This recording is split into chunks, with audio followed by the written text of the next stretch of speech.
So if y'all missed my live last night, y'all missed out on me putting the rattlesnake pattern in my very first cane that I ever built, the Big Daddy cane. Now this was the prototype for the one I ended up giving to my father-in-law for Father's Day.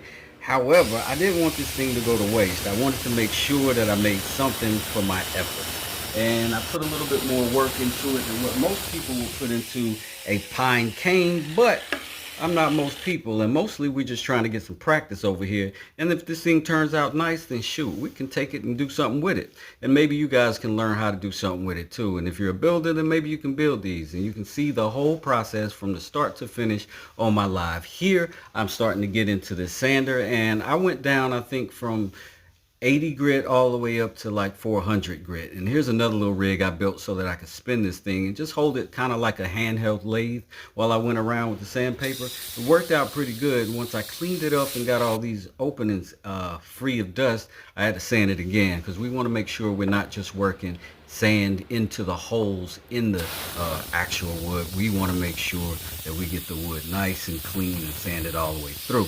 So after I did that, got it cleaned off, this is what I got now. Haven't decided on a finish, but if you got an idea, you can put it in the comments. If you don't have any ideas, you can just talk trash like y'all usually do.